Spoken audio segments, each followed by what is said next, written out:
아멘. 우리 인사했죠? 이제 바로 말씀을 시작하도록 하겠습니다. 여러분은 무엇인가를 의존하다가 그 무엇인가가 없으면 안 되는 상황에 처하신 적이 있으십니까? 왜 요즘 이렇게 기독교 방송에도 많이 나오는 신현준 집사님, 배우 신현준 집사님이 그런 영상이 있죠. 담배를 끊으려고 금연껌을 먹었는데 금연껌을 끊지 못한다. 그러면은 담배는 이제 피지 않지만 그 담배를 끊기 위해서 의존했던 금연껌에 너무나 의존하게 되는 그런 상황에 이르렀습니다. 그런 거는 우리 어릴 때도 있습니다. 자전거 처음 타시게 된 순간을 기억하십니까? 자전거를 처음 탈 때는 두발 자전거를 타기 바로 처음부터 타기는 어려우니까 웬만하면 부모님이 잡아주시거나 보조바퀴를 달거나 합니다. 그 보조바퀴를 타다 보면 열심히 타다 보면 언젠가부터 보조바퀴 하나가 부서져서 날아가요. 그래서 이제 보조바퀴는 하나만 남고 그래도 우리 자전거 타는 실력이 늘어서 열심히 타다가 어느 순간 보면 나머지 보조바퀴도 없이 우리는 자전거를 탈 수 있게 됩니다. 그 보조바퀴라는 이름처럼 자전거를 타기 위한 보조수단에 불과합니다. 그런데 그 보조바퀴를 떼지 못하고서는 그 자전거를 탈 줄 안다고 말할 수 없습니다. 자전거를 탈 줄 아는 사람은 보조바퀴가 없어도 자전거를 탈 수 있고 보조바퀴가 있어도 자전거를 탈 수 있습니다. 중요한 건 우리가 보조바퀴를 타는 이유는 자전거를 타기 위함입니다. 오늘 마가복음의 말씀은 보조바퀴가 없다고 주님의 말씀을 따르기 주저하는 사람들에게 예수님께서 그런 사람들에게 하시는 말씀입니다. 결론부터 제가 말씀드리면요. 오늘날 우리에게 보조바퀴는 오늘 읽었던 본문에서 말하는 보조바퀴는 재물입니다. 이 재물이라는 것은 우리의 삶을 예수님과 함께 살아가고자 할 때 그것을 돕는 수단인데 우리가 보조바퀴 없이는 자전거를 못 타는 사람처럼 그 우리의 보조 수단 없이는 우리의 삶을 예수님과 함께 살지 못하는 그런 우리에게 예수님께서 그것에 대해서 다시 한번 생각해보자 라고 말씀하시는 겁니다. 이번 창조절 기간 동안 제가 회복 시리즈를 쭉 이어가고 있는데 이번 주의 주제는 우리가 재물에 대한 생각을 다시 한번 생각해보자 라는 것입니다. 넘어질 것 같더라도 우리가 쓰러질 것 같더라도 예수님을 따르는 것이 중요하지 보조바퀴에 집착하는 삶은 예수님의 제자로서의 삶과는 거리가 있습니다. 오늘 한 사람이 어떻게 하면 영생을 얻을 수 있냐고 예수님 앞에 나와서 묻습니다. 이 청년은요, 살인하지 않고 간음하지 않고 도덕질하지 않고 거짓 증거하지 않고 속여 취하지 않고 부모님께도 효도하는 그런 사람이었습니다. 예수님께서는 그 청년을 사랑스럽게 바라보시며 말씀을 이어가십니다. 네가 아직 한 가지 부족한 게 있다. 그것은 네가 가진 모든 것을 다 가난한 사람에게 나눠주고 나를 따르라. 그러자 오늘 말씀에서 그 청년은 어떻게 합니까? 근심하며 돌아갔더라. 왜냐하면 그는 부자였기 때문이라고 성경에 나옵니다. 이야기는 이 내용에서 알다시피 여러분 구약 성경에서 우리가 익히 알던 내용이 오늘 성경 말씀에 나오죠. 그것은 바로 십계명입니다. 오늘 말씀은 이 십계명을 예수님께서 약간 그 청년에게 맞게끔 재해석해 주신 거라고 생각하시면 돼요. 십계명은 첫 번째부터 네 번째 계명까지는 하나님과 우리 간에 지켜야 될 약속이 적혀 있고요. 나머지 다섯 번째부터 열 번째 계명까지는 하나님께서 지으신 이 세상을 살아가면서 우리의 이웃과의 관계에서 우리가 꼭 지켜야 될 것들을 나열하고 있습니다.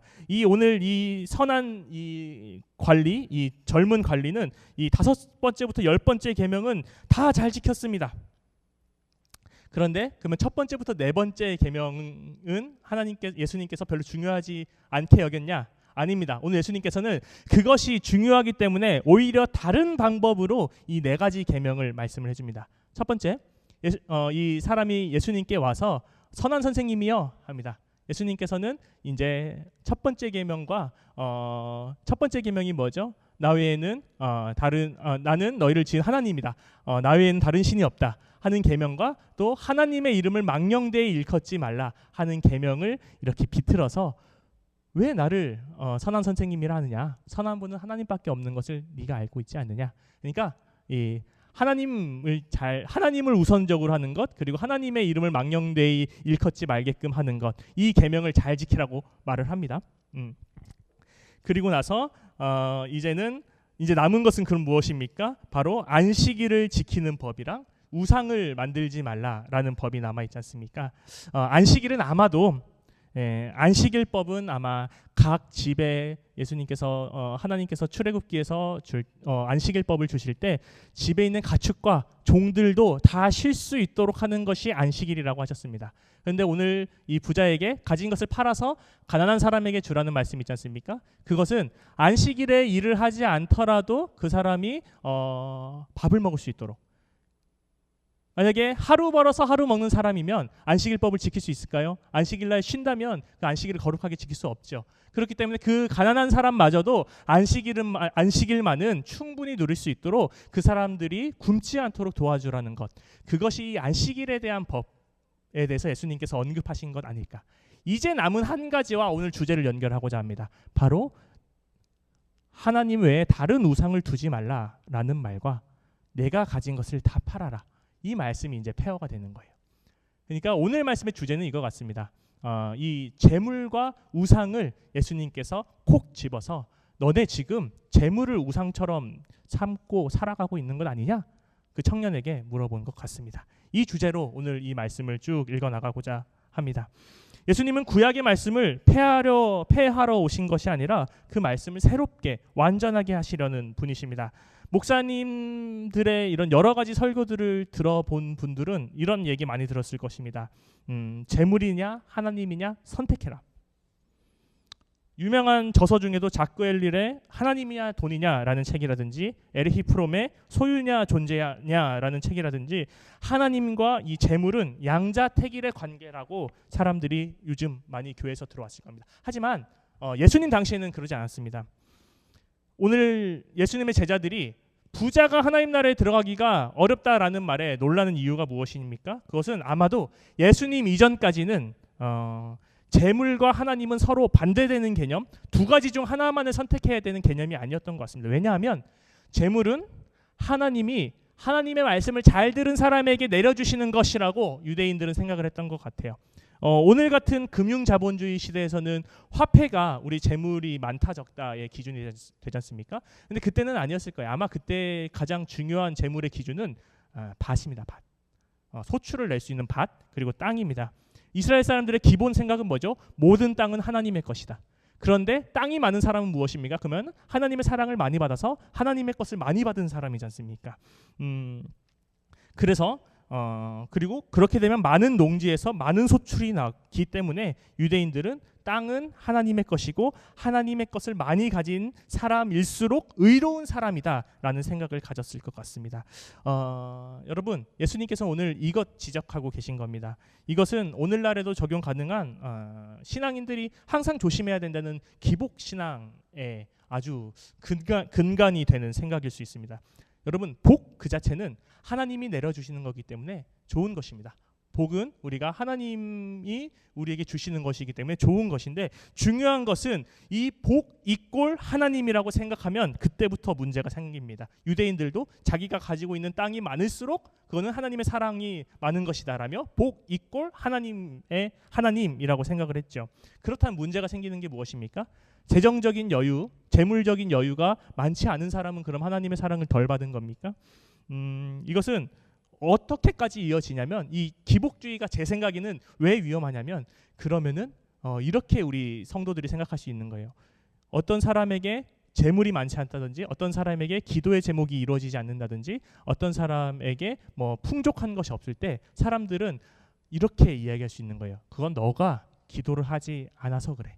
너가 무언가 잘못한 게 있겠지. 너가 신앙생활을 하나님 앞에서 신실하게 하지 못했기 때문에 내게 복이 없는 거야. 이렇게 되는 겁니다. 이스라엘 사람들은, 유대인들은 이렇게 생각했어요. 땅이 없는 사람들, 하나님 앞에 신실하지 못했던 사람들이. 이거는 2000년 전에만 있었던 일이 아닙니다. 오늘날에도 이 기복주의라는 것은 우리 안에 항상 내재되어 있어서 그렇게 하나님 이꼴 복이라는 약간 그 뭐랄까요, 함정이 항상 가지고 있습니다. 그런 점에서 예수님께서는 재물과 하나님이 반대되는 것이라고 말씀합니다. 그 이유는 재물이 많은 사람일수록 예수님을 따르기 힘들기 때문이라고 말씀합니다. 재물은 하나님이 허락하신 것이 맞습니다. 하나님이 허락하신 것이라면 여러분, 하나님이 내려놓으라고, 하나님이 나누라고 할 땐 그럴 수 있어야 되는데, 오늘 말씀의 젊은 그 간언은 하나님이신 예수님이 내려놓으라고 하신 말에 예 알겠습니다 하지 못하고 근심하며 돌아갔습니다. 오늘 첫 번째 말씀인 17절 말씀은 오늘 이 대화가 길 위에서 일어나는 일임을 알려줍니다.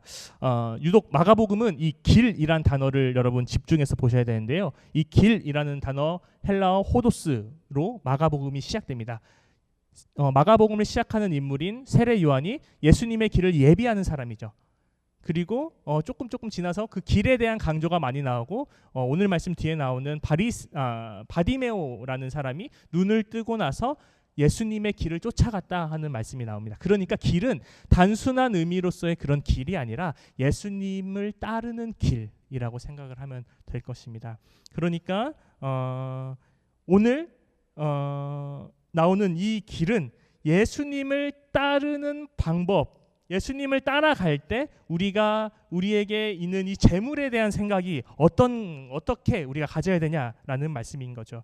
예수님께서는 10계명 중 마지막 다루지 않았던 부분, 우상과 재물을 연결시켜서 재물이 우상이 된 상황, 그리고 그 재물을 우상으로 여기는 사람은 예수님의 길을 따를 수 없다라고 말씀하십니다. 하나님께서 은혜로 허락하신 재물이 많을수록 하나님의 사랑을 받는다는 명분 아래서 더 많은 재물을 모으기 위해 애쓰는 사람들, 그리고 그 집착 때문에 하나님이신 예수님께서 오셔서 그것을 모두 내려놓으라고 했는데 그것을 바라보지 못하는 유대인들, 그래서 오히려 예수님의 길을 따를 수 없게 되어버려서 오히려 이제 재물이 우리의 우상이 된 유대인들에게 예수님께서 한마디 하시는 겁니다. 그래서 마태복음 6장과 누가복음 16장에서는 재물과 하나님을 두 주인으로 표현하고 한 종이 두 주인 모두를 섬길 수 없다고 말씀하십니다. 자, 이렇게까지 성경 해석을 마치고 이제 제가 여러분과 재물에 대한 이야기를 좀 더 해보고 싶습니다. 그렇다면 여러분, 오늘 설교 끝나고 여러분 잔고를 우리가 다 한 곳에 모아서 다 털고 가난한 이웃을 위해서 나눕시다 하면 될까요?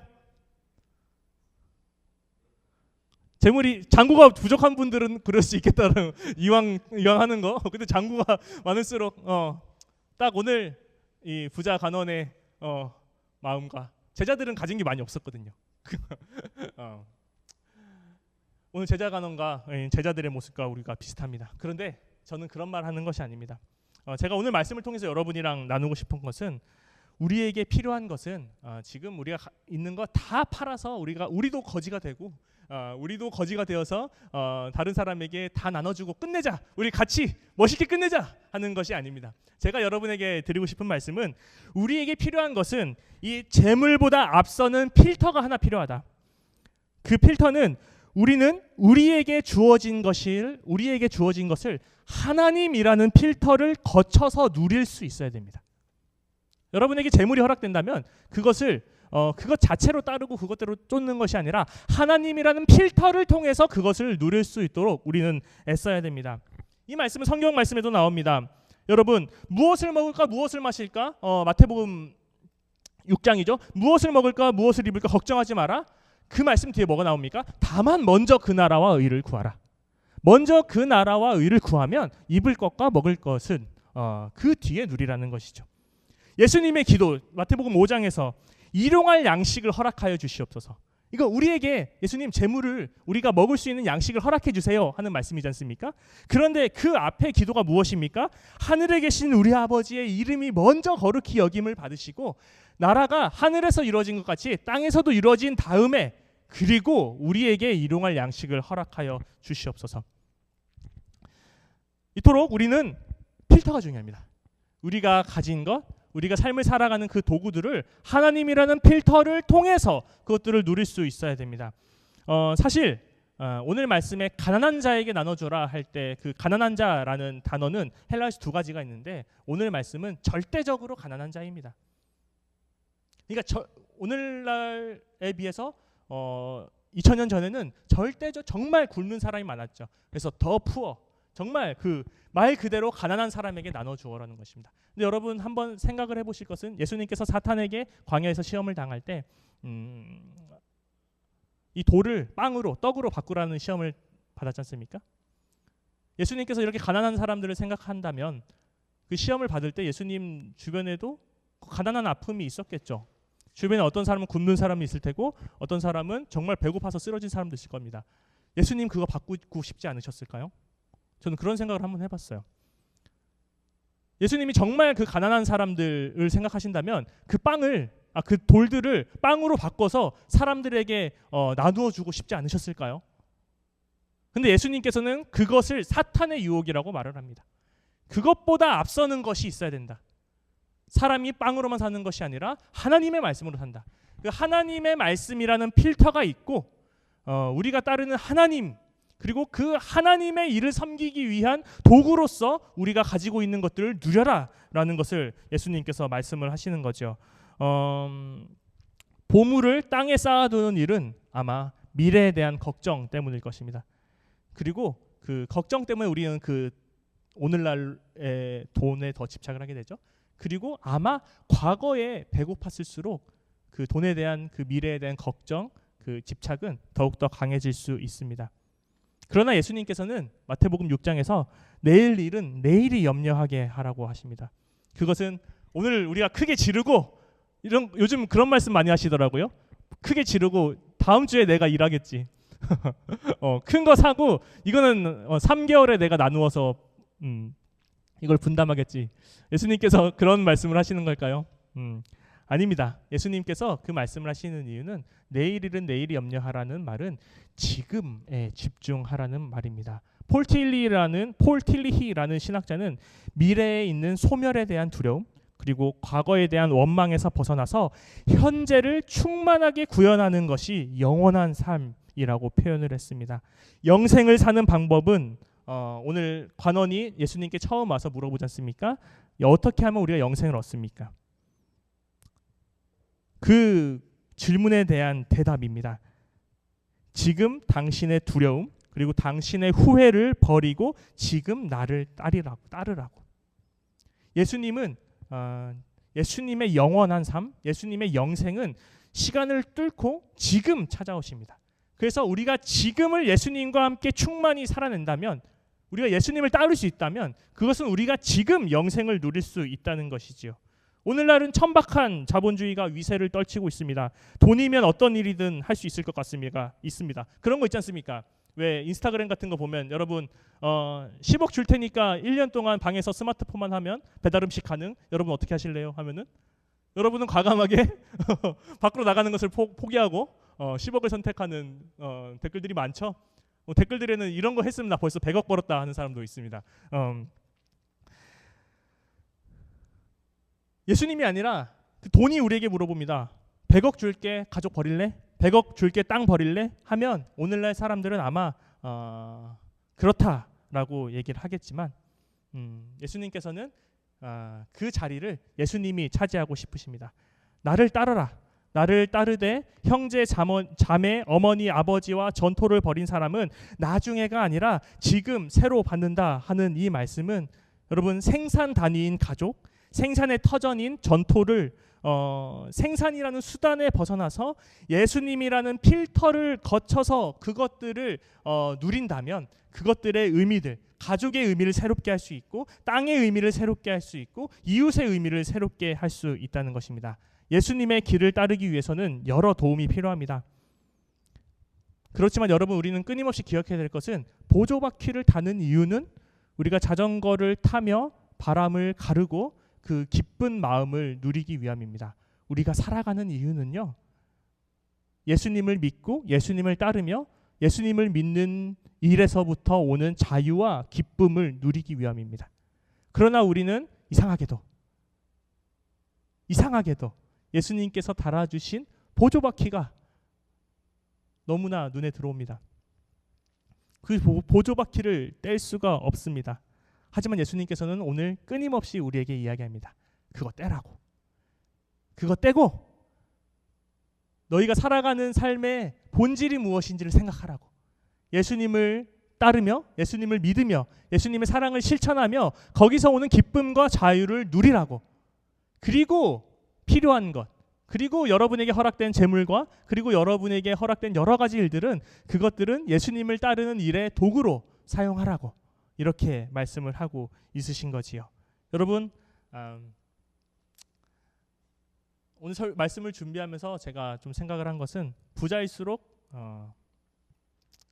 자신의 재물을 포기하기 어렵다라고 성경 말씀에 나오는데 사실은 아주 작은 것만 있어도 작은 것만 가진 사람이더라도 자기가 쥐고 있는 것 놓기 힘들더라고요.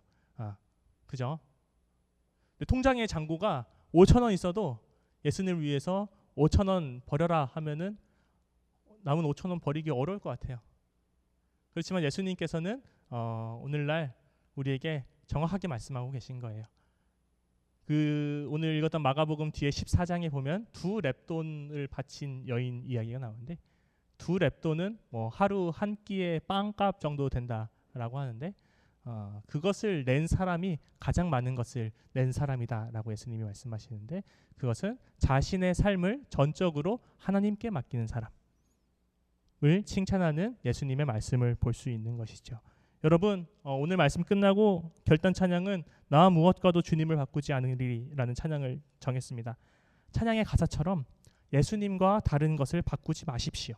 다른 것이 여러분을 살게 해준다고 다른 것이 여러분에게 은혜 준다고 생각하지 마십시오. 오직 주님만이 내 삶의 도움이시니 주님의 얼굴만을 구하시기를 바랍니다. 그렇게 우리가 우리를 살게 하는 우리가 살아가는 원래의 이유를 좇으며 살아가고자 할 때 우리는 마침내 우리에게 보조바퀴가 없는 것을 깨달아도 시원하게 바람을 가르며 자전거를 탈 수 있듯이 예수님을 따르며 살 수 있을 것입니다. 2렙돈을 바친 그 여인처럼 정말 우리에게 은혜를 주시는 분은 하나님이시며 그 하나님의 은혜를 우리가 누리며 살겠다고 다짐할 수 있는 그런 신암교회 청년분 여러분 한 분 한 분 되기를 간절히 주님의 이름으로 축원합니다. 오늘 주신 말씀을 기억하며 침묵으로 기도하겠습니다.